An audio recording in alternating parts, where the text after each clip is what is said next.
Assalamualaikum warahmatullahi wabarakatuh. Perkenalkan, nama saya Direka Salsabila, NPM 200208002, Prodi Bimbingan Konseling. Saya akan menjelaskan tentang konseling rehabilitas. Sejarah singkat psikoanalisis. Psikoanalisis merupakan rancangan konseling yang dikembangkan Sigmund Freud sejak akhir abad ke-19 sampai dekade awal abad ke-20. Pendekatan ini merupakan dasar dari konseling dan psikoterapi modern. Konseling ini berkembang dari hasil penelitian Freud terhadap konflik yang dialami sendiri, interaksi dengan orang tuanya, dan konflik yang dialami para pasien yang dibantunya. Pada umumnya, pendekatan konseling yang muncul setelah psikoanalisis adalah pengembangan pendekatan atau modifikasi tersebut, konsep dan prosedur psikoanalisis atau penentangan terhadap pendekatan tersebut. Pandangan tentang manusia. Teori psikoanalisis Freud memandang manusia sebagai makhluk yang deterministik, yang mendefinisikan bahwa kegiatan manusia pada dasarnya dibentuk dengan kekuatan yang irasional, kekuatan alam bawah sadar, dorongan biologis, dan insting pada saat berusia 6 tahun pertama kehidupannya. Tujuan: memicu reorganisasi kekuatan internal di dalam diri seseorang, membantu klien menghadapi tahap perkembangan yang belum terpecahkan, membantu klien menghadapi tuntutan masyarakat tempat di mana dia hidup. Peran dan fungsi konselor: membiarkan klien mendapatkan pencerahan dengan menghidupkan kembali dan mengenangani pengalaman masa lalu yang terpecahkan yang muncul sebagai fokus selama sesi berlangsung. Tahapan konseling. Teknik dasar dalam konseling psikoanalisis klasik adalah sebagai berikut. 1. Asosiasi. Asosiasi bebas yakni memberikan kesempatan seluas-luasnya dan sebebas-bebasnya kepada klien untuk mengemukakan atau mengungkapkan apa yang terasa, terpikir, teringat, dan ada pada dirinya. 2. Transferensi, yakni mengarahkan perasaan-perasaannya yang tertekan kepada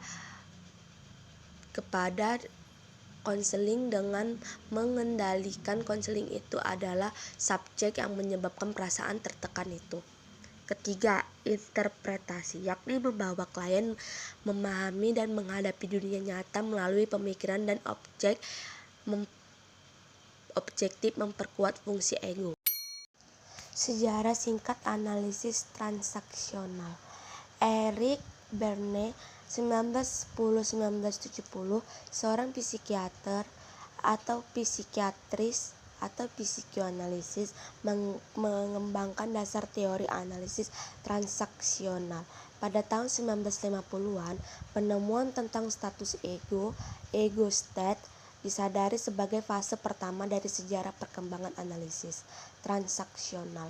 Penemuan teori tersebut berdasarkan pada eksperimen neurologis dan yang menyatakan bahwa stimulus ego yang dialami individu berbeda lewat stimulasi langsung pada otak.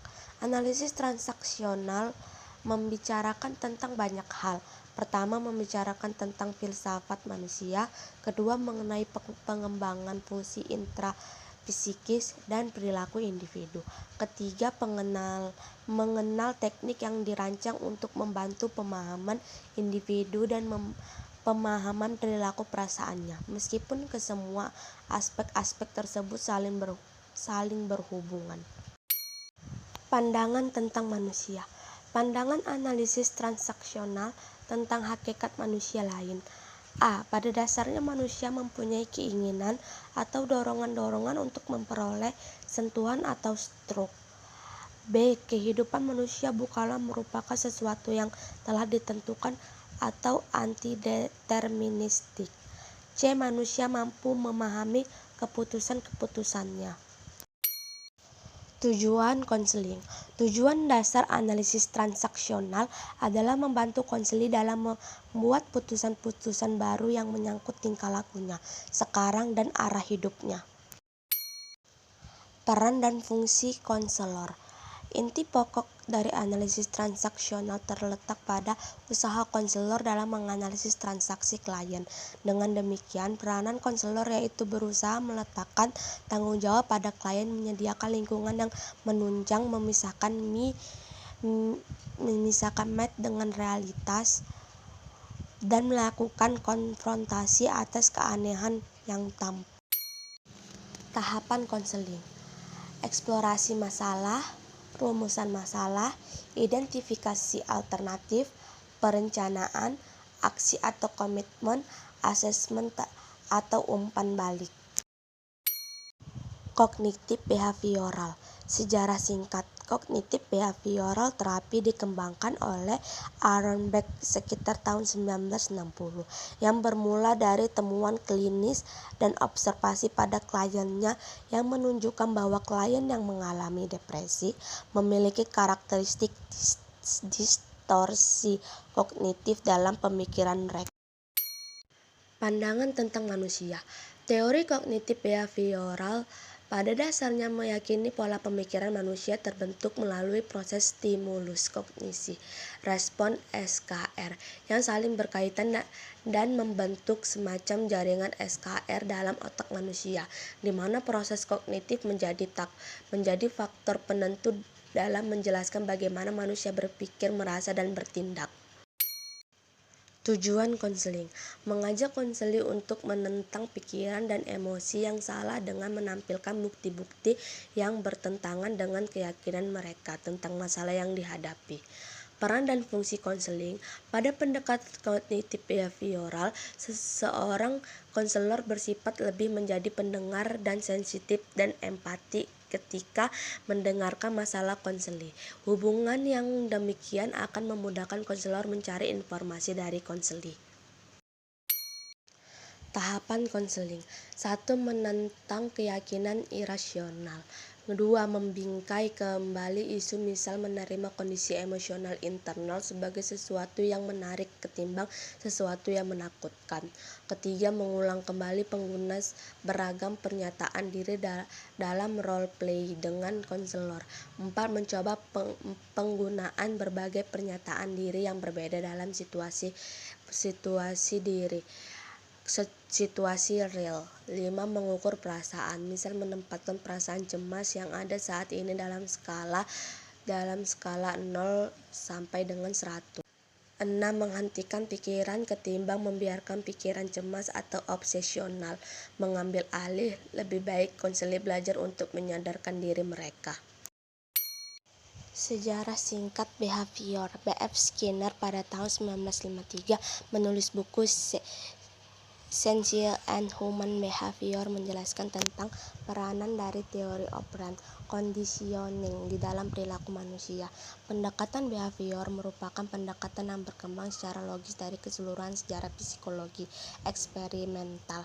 Pendekatan behavior berfokus pada pengubahan tingkah laku dengan menekankan pada pemberian penghargaan bagi konseli ketika melakukan suatu kegiatan yang baik dan memberi konsekuensi untuk mencegah konseli agar tidak melakukan kegiatan yang buruk.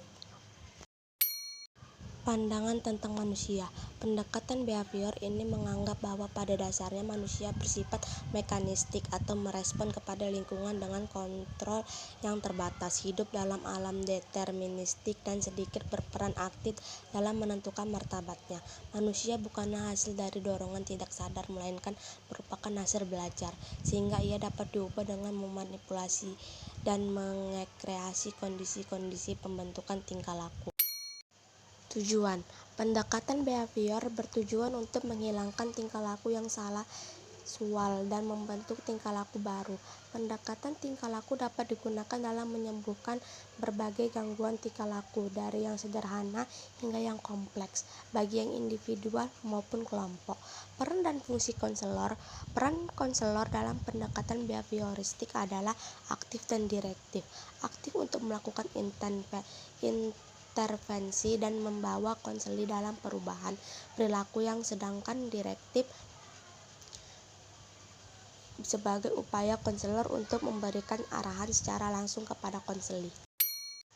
Tahapan konseling. 1. Teknik operan conditioning. 2. Model assessment fungsional. 3. Relaxation training and related method dan lain-lain. Rational Emotive Behavior Therapy (REBT). Sejarah singkat. Pendekatan ini dikembangkan Albert Ellis tahun 1955 dengan nama Rational Therapy karena ketidakpuasan Ellis terhadap efektivitas psikoanalisis. Awalnya Ellis mengembangkan pendekatannya dengan menggabungkan konseling humanistik, filosofis, dan behavior. Pada tahun 1961, Ellis mengubah nama pendekatannya menjadi Rational Emotive Therapy atau RET, dan tahun 1993 mengubah nama RET menjadi Rational Emotive Behavior Therapy atau REBT. Pandangan tentang manusia. Manusia dipandang sebagai makhluk yang rasional dan juga tidak rasional. Pada hakikatnya manusia itu memiliki kecenderungan untuk berpikir yang rasional atau logis. Di samping itu juga memiliki sifat yang untuk berpikir tidak rasional atau tidak logis. RET memandang bahwa manusia itu tidak akan bisa lepas dari perasaan dan perbuatannya. Selain itu, individu bersifat unik dan memiliki potensi untuk mengubah pandangan dasar dan nilai-nilai yang diterima secara tidak kritis. Tujuan: memperbaiki dan mengubah sikap persepsi, cara berpikir meyakinkan serta pandangan-pandangan klien yang rasional dan tidak logis menjadi pandangan yang rasional dan logis agar klien dapat mengembangkan diri. Meningkatkan self-actualization-nya seoptimal mungkin melalui tingkah laku kognitif dan afektif yang positif. Peran dan fungsi konselor. Rational Emotive Behavior Therapy atau REBT adalah 1. Aktif direktif, yaitu mengambil peran lebih banyak untuk memberikan penjelasan terutama pada awal konseling. 2.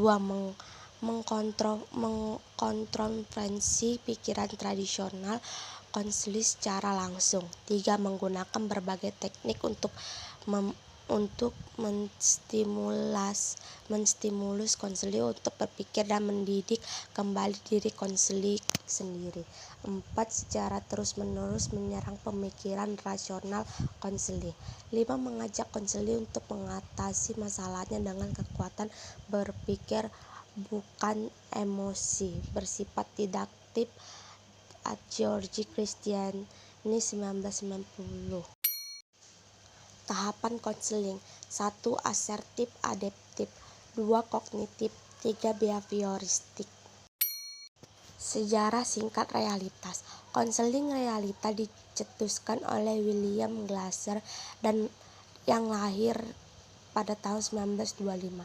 Pada tahun 1961, Glasser mempublikasikan konsep reality therapy dalam bukunya Mental Health or Mental Illness. Konseling realita merupakan suatu bentuk hubungan pertolongan yang praktis, relatif sederhana, dan bentuk bantuan langsung kepada konseli yang dapat dilakukan oleh guru atau konselor. Disebutkan dalam rangka pengembangan dan membina kepribadian atau kesehatan mental konseli secara sukses dengan cara memberi tanggung jawab kepada konseli yang bersangkutan. Pandangan tentang manusia. Manusia pada hakikatnya adalah makhluk yang memiliki kebutuhan dasar dan dalam kehidupannya mereka berusaha memenuhi kebutuhan tersebut. Kebutuhan dasar manusia meliputi kebutuhan bertahap hidup, survival, dan mencintai dan dicintai, love and belonging, kekuasaan atau prestasi, power of achievement, kebebasan atau kemerdekaan, freedom or independence, dan kesenangan, fun. Tujuan: menolong individu agar mampu mengurus diri sendiri supaya dapat menentukan dan melaksanakan perilaku dalam bentuk nyata. 2. Mendorong konseli agar berani bertanggung jawab serta memikul segala resiko yang ada sesuai dengan kemampuan dan keinginannya dalam perkembangan dan pertumbuhan. Peran dan fungsi konselor. Itu berfungsi sebagai pembimbing yang membantu konseli agar bisa menilai tingkah lakunya sendiri secara realistis Dasar konselor adalah melibatkan diri dengan konseli dan kemudian membuatnya untuk menghadapi kenyataan, yang antara lain sebagai berikut: 1. Berperan sebagai moralis, 2. Motivator, 3. Sebagai guru, 4. Memberikan kontrak. Tahapan konseling: 1. Personal, 2. Lebih memfokuskan pada tingkah laku, 3. Menekankan asas kekinian, 4. Mempertimbangkan nilai, 5. Tidak ada maaf, 6. Tidak ada hukuman. Sejarah singkat Gestalt. Fritz Perls (1893–1970) adalah seorang neuropsikiater dan psikoanalisis asal Jerman. Ia dikenal sebagai pencipta terapi Gestalt bersama istrinya Laura Paris dan sosiolog Paul Goodman. Terapi Gestalt dibuat pada tahun 40-an. Menurut Perls, menulis akhir hidupnya adalah salah satu metode terapi psikologis yang dimasukkan dalam arus eksistensialis. Bentuk terapi baru ini mengambil dasar teoritisnya dalam buku ini, Terapi Gestalt.